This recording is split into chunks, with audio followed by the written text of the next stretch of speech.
So now the question is, what effect does this sit at home have on the economy? That's the economy of the Southeast. Now let's bring in a development economist, Emeka Okengwu.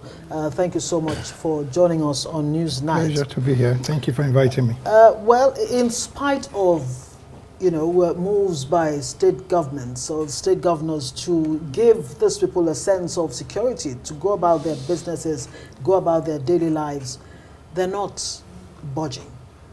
What do you think is fueling the first human reaction to danger is self-preservation. Right.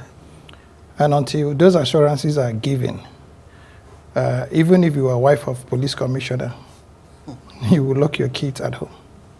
Let's understand that. But having said that, I think what it is we're dealing with here is some propaganda machinery that has now put people into this fear of not trusting this security architecture or not trusting its efficacy, for rapid response.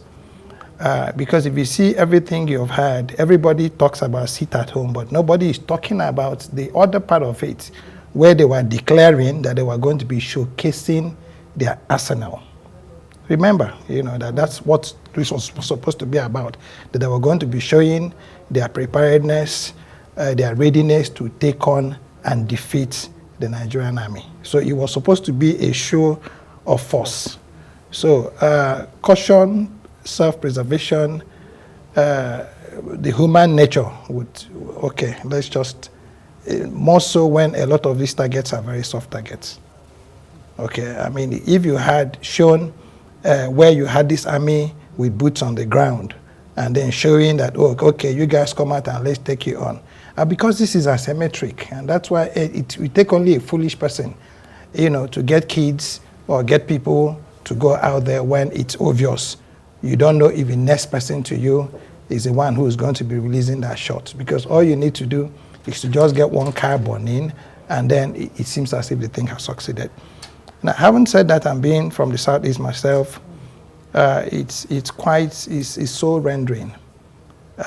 Because it takes a lot of time and energy and planning, to deal with asymmetric, situations like the one we have in the Southeast. But I think I'm very impressed, with the level of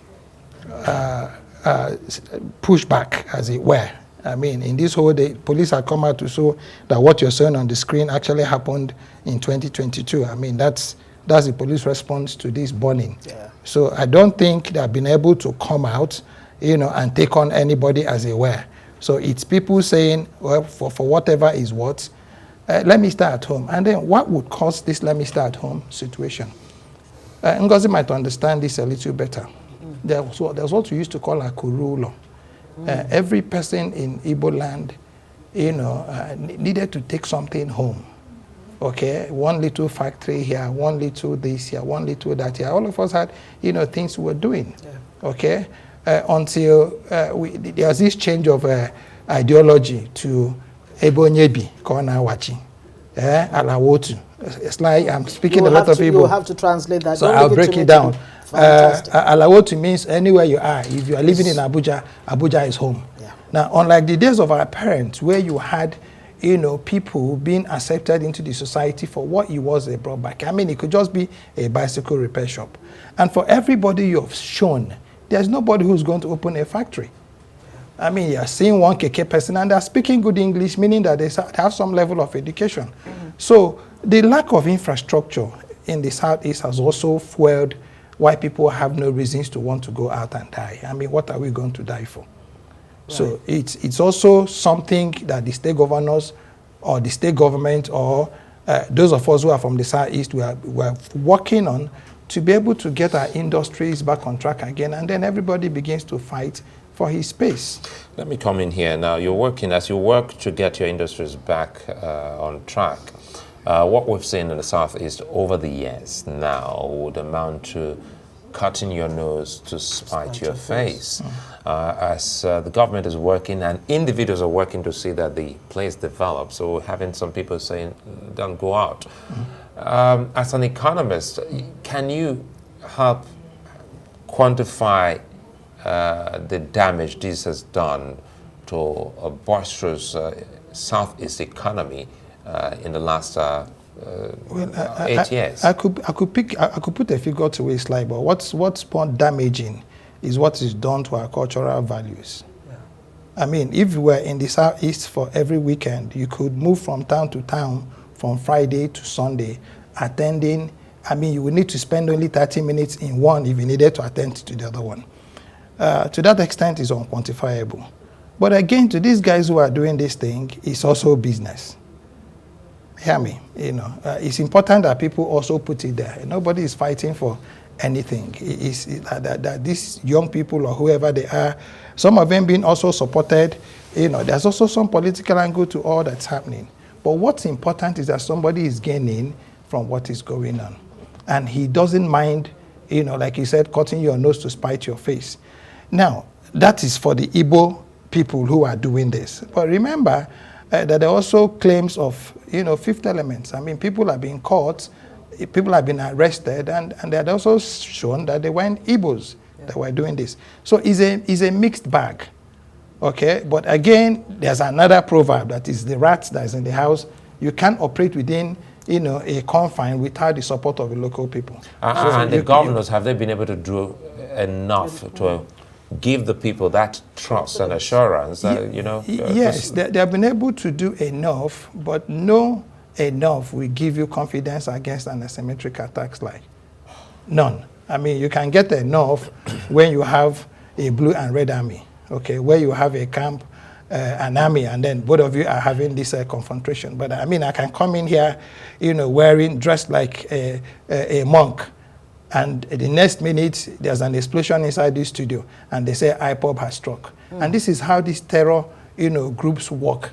And there's no assurance. There is nothing in the books. And this is why, the Fenhen in, I think, Scotland there was no way they could defeat them, because you didn't know who you were fighting. That's why they brought this political solution. Speaking of which, IPOB has disowned and distanced itself from this. And even Simon Ekpa has come out to say, look, I have no business with this Tuesday sit at home. It almost lends credence to what you've said, that there may be external forces who might even just want to, maybe their motive is to frustrate the economic well-being of the Southeast.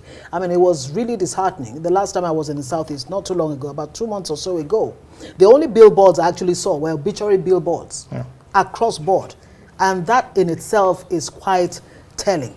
So what do you think is the way forward? How do we get out of this? It's simple, for me, how we can get out of it is first and foremost build this, intelligence gathering network. Fortunately, a lot of these characters are not unknown. Okay, and this is where it gets more interesting. People are being called, on phones. People are being asked to do ABC. People are being arrested and they're telling, who's sending them to do. And then you'll be surprised that sometimes the kind of names that are called that are in this supporting, some of them are political, some of them are business, some of them are even religious. But what's important is that we've lost some very critical ingredient, in the Southeast that is no longer there. That respect for mentorship that goes with our day, and that, where, Ngozi, you are an icon. Every girl wants to be like you, okay? Because, I mean, you've done well in what it is. You've gone to school. Way back in those days, there was one time they started choosing some of us they felt were clean enough, who had gone to school, and they started making us chiefs to be able to showcase, so as role models. As role models. Now, that mentorship program, unfortunately, we are losing. Why? Right. Because a girl of 16 is wearing bone straight that's any money can afford. You had to go there, but we'll have to leave it there. That's a very, very interesting place to live it stop tonight. You from talking more about that business. Yes, for very obvious reasons too. Thank you so much, Dr. Emeka Okengwu, development economist. These are very serious issues pertaining to the Southeast.